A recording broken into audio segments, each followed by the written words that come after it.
Bima Koregaon ವಿಜಯೋತ್ಸವವು doctor Ambedkar ಮೂಲಕ ಆಧುನಿಕ ಭಾರತವನ್ನ ಕಟ್ಟಲು ಪ್ರೇರಣೆಯಾಯಿತು ಎಂದು ಡಾಕ್ಟರ್ ಕೆಎನ್ ದೊಡ್ಮನಿ ಅಭಿಪ್ರಾಯಪಟ್ಟರು. ಇಂದು ಬೆಳಗಾವಿಯಲ್ಲಿ ವಿವಿಧ ದಲಿತ ಪರ ಸಂಘಟನೆಗಳಿಂದ 208ನೆಯ ಭೀಮಾ ಕೊರೆಗಾಂವ್ ವಿಜಯೋತ್ಸವವು ನಗರದ ಡಾಕ್ಟರ್ ಅಂಬೇಡ್ಕರ್ ಉದ್ಯಾನವನದಲ್ಲಿ ಆಚರಿಸಲಾಯಿತು. ಸಮತಾ ಸೈನಿಕ ದಳದಿಂದ ಭೀಮಾ ಕೊರೆಗಾಂವ್ ಯುದ್ಧದಲ್ಲಿ ಹುತಾತ್ಮರಾದವರ ವಿಜಯ ಸ್ತಂಭದ ಪ್ರತಿರೂಪಕ್ಕೆ ಪುಷ್ಪಚಕ್ರವನ್ನು ಸಮರ್ಪಿಸಲಾಯಿತು. ಸಮಾರಂಭವನ್ನ ಉದ್ದೇಶಿಸಿ ಮಾತನಾಡಿದ ಡಾಕ್ಟರ್ ಕೆಎನ್ ದೊಡ್ಮನಿ ಅವರು, ಭೀಮಾ ಕೊರೆಗಾಂವ್ ವಿಜಯೋತ್ಸವವು ಮಹಾನ್ ಸಮಾಜಕ್ಕೆ ಉತ್ಸಾಹ ಮತ್ತು ಪ್ರೇರಣೆಯನ್ನು ತುಂಬುವ ಘಟನೆಯಾಗಿದೆ. ಇದು ಬದುಕಿಗೆ ದಾರಿ ತೋರಿಸುವ ಮತ್ತು ಮಾರ್ಗದರ್ಶನವನ್ನು ನೀಡುವ ಘಟನೆಯಾಗಿದೆ. 1881ರಲ್ಲಿ ಜನವರಿ 1ರಂದು ಸತತವಾಗಿ ನಡೆದಿರುವ ಒಂದು ದಿನ ನಡೆದ ಯುದ್ಧ ಇದಾಗಿದೆ. ಸಿದ್ದನಾಯಕ ಮಹಾನ್ ಎಂಬ ಮುಖಂಡರ ನೇತೃತ್ವದಲ್ಲಿ ಇದು ನಡೆದಿದ್ದು 500 ಜನರು ಇದರಲ್ಲಿ ಹುತಾತ್ಮರಾಗಿದ್ದಾರೆ. ನಾಗವಂಶಿ ಮತ್ತು ದ್ರಾವಿಡ ಸಮಾಜದ ಪ್ರತಿರೂಪವಾಗಿದೆ. 1927ರಲ್ಲಿ ಡಾಕ್ಟರ್ ಬಾಬಾ ಸಾಹೇಬ್ ಅವರು ವಿಜಯ ಸ್ತಂಭದ ಬಳಿ ಹೋದಾಗ ಈ ಘಟನೆಗೆ ಬೇರೆ ತಿರುವು ದೊರಕಿತ್ತು. ಭೀಮಾ ಕೊರೆಗಾಂವ್ ವಿಜಯೋತ್ಸವವು ಡಾಕ್ಟರ್ ಅಂಬೇಡ್ಕರ್ ಮೂಲಕ ಆಧುನಿಕ ಭಾರತವನ್ನ ಕಟ್ಟಲು ಪ್ರೇರಣೆಯಾಯಿತು ಎಂದರು. ಅನ್ನೋದು ಈ ಮಹಾರ್ ಜನಾಂಗ ಶೋಷಿತ ಈ ಸಮುದಾಯಕ್ಕ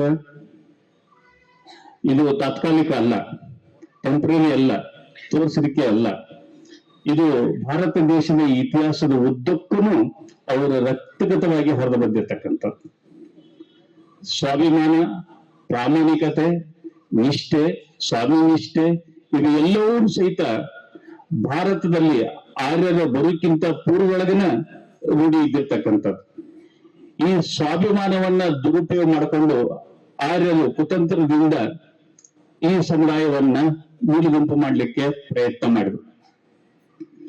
ಈ ಸ್ವಾಭಿಮಾನವನ್ನ ಉಪಯೋಗ ಮಾಡಿಕೊಂಡು ಶೋಷಣೆ ಮಾಡಿದ್ರು, ತಳ್ಳಿದ್ರು, ಮಾತನಾಡಲಾರ್ದಂಗ್ ಮಾಡಿದ್ರು, ಆತ್ಮಸ್ಥೈರ್ಯವನ್ನ ಕಳ್ಕೊಳ್ಳಂಗ್ ಮಾಡಿದ್ರು. ಇದೇ ಸ್ವಾಭಿಮಾನ ಈ ರೀತಿ ಮಟ್ಟಕ್ಕೆ ತಂದ್ರೂ ಸಹಿತ ಈ ಸಮುದಾಯ ಎಂದೂ ಆ ಸ್ವಾಭಿಮಾನವನ್ನ ನಿಷ್ಠೆಯನ್ನ ಬಿಟ್ಟುಕೊಡ್ಲಿಲ್ಲ. ಆ ಸ್ವಾಭಿಮಾನ ನಿರಂತರವಾಗಿ ಹರಿದು ಬಂದು ಈ ದೇಶದ ಆಧುನಿಕ ಭಾರತ ಕಟ್ಟಲಿಕ್ಕೆ ಅದ ಅಂಬೇಡ್ಕರ್ ಅವರ ಮೂಲಕ ಹೊಸ ಸ್ವಾಭಿಮಾನ ನಿರ್ಮಾಣ ಆಗಲಿಕ್ಕೆ ಸಾಧ್ಯತೆ ಆಯ್ತು. ಮತ್ತೆ ಭಾರತ ನಿರ್ಮಾಣ ಆಗಬೇಕಾಗಿದ್ದು ಇದೇ ಸಮುದಾಯದ ಸ್ವಾಭಿಮಾನದ ಮೂಲಕ.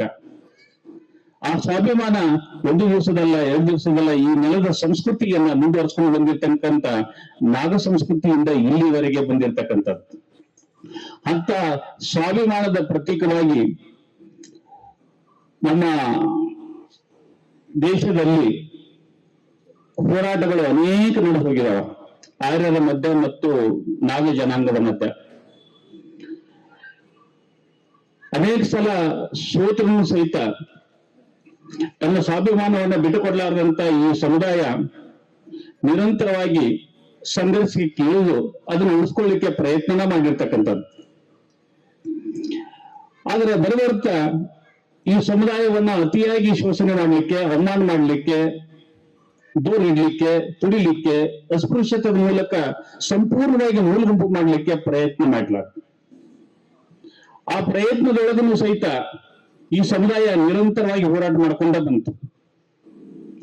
ಅನೇಕ ಸಲ ನನಗೆ ವಿಚಾರ ಬಂದಿದ್ದು, ಅಂಬೇಡ್ಕರ್ ಅವರು ಮಹಾರಾಷ್ಟ್ರದೊಳಗ ಜನಿಸ್ತಾರ, ಜ್ಯೋತಿಬಾ ಫುಲೆ ದಂಪತಿಗಳು ಮಹಾರಾಷ್ಟ್ರದೊಳಗೆ ಕಾಣಿಸ್ತಾರ, ಶಾಹು ಮಹಾರಾಜರನ್ನು ಮಹಾರಾಷ್ಟ್ರದೊಳಗನ್ನು ಕಾಣಿಸ್ತಾರ, ಬುದ್ಧನ ಕುರುಹುಗಳು ನಾಗ್ಪುರದಂತ ನಾಡಿನೊಳಗನ ಸಿಗ್ತಾವ, ಮಹಾರಾಷ್ಟ್ರದೊಳಗನ ಸಿಗ್ತಾವ.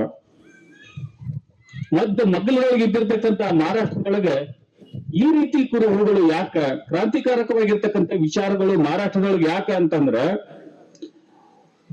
ಈ ನಾಗ ಸಮುದಾಯದ ಬದುಕಿನ ಮೂಲದ ಬೇರುಗಳನ್ನು ಮಹಾರಾಷ್ಟ್ರದೊಳಗ, ಆ ಬೇರುಗಳು ಮಹಾರಾಷ್ಟ್ರದೊಳಗೆ ಇದ್ದದ ಕಾರಣಕ್ಕಾಗಿನ ನಮ್ಗಿಲ್ಲಿ ಈ ಪರಂಪರೆ ಹುಟ್ಟಲಿಕ್ಕೆ ಕಾರಣ ಆಗತ್ತೆ. ಈ ಪರಂಪರೆ ಹುಟ್ಟಿದ ಕಾರಣಕ್ಕಾಗಿನ ನಮ್ಮ ಮಹಾರ್ ಸಮುದಾಯ ತುಚ್ಛತೆಯಿಂದ ಹೋರಾಡ್ಲಿಕ್ಕೆ 1818 ಒಂದು ಕಾರಣ ಆಗತ್ತೆ.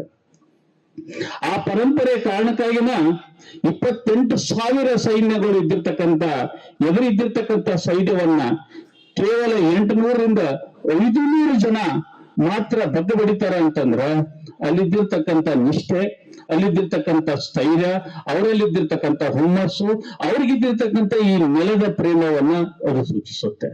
ಇದು ತಾತ್ಕಾಲಿಕ ಬಂದದ್ದಲ್ಲ, ಅಧಿಕಾರಕ್ಕಾಗಿ ಬಂದದ್ದಲ್ಲ, ನಿರಂತರವಾಗಿ ಹೊರಗೆ ಬಂದಿರತಕ್ಕಂಥದ್ದು. ಈ ನಾಗ ಸಮುದಾಯದ ಮೂಲ ಅಲ್ಲಿಂದ ಬಂದಿರತಕ್ಕಂಥದ್ದು. ಇದು ನಮ್ಮ ಸೈನಿಕರಲ್ಲಿನೂ ಇತ್ತು. ಈ ಸಂದರ್ಭದಲ್ಲಿ ದಲಿತ ಮುಖಂಡರಾದ ಮಲ್ಲೇಶ್ ಚೋಗಲೆ, ಮಲ್ಲೇಶ್ ಕುರಂಗಿ, ಮಹೇಶ್ ಕೋಲ್ಕಾರ್, ಪರಶುರಾಮ್ ಮೊಗ್ಗೆನ್ನವರ್, ಮಹಾದೇವ್ ತಳವಾರ್, ಯಮನಪ್ಪ ಗಡಿನಾಯ್ಕ, ದೀಪಕ್ ಮೇತ್ರೆ, ಬಳಿರಾಮ್ ಕಾಂಬಳೆ, ಸುಧೀರ್ ಚೋಗಲೆ, ದುರ್ಗೇಶ್ ಮೇತ್ರೆ ಸೇರಿದಂತೆ ಇನ್ನುಳಿದವರು ಭಾಗಿಯಾಗಿದ್ರು. Krishna Kamble, KMM Kannada news, Belagavi.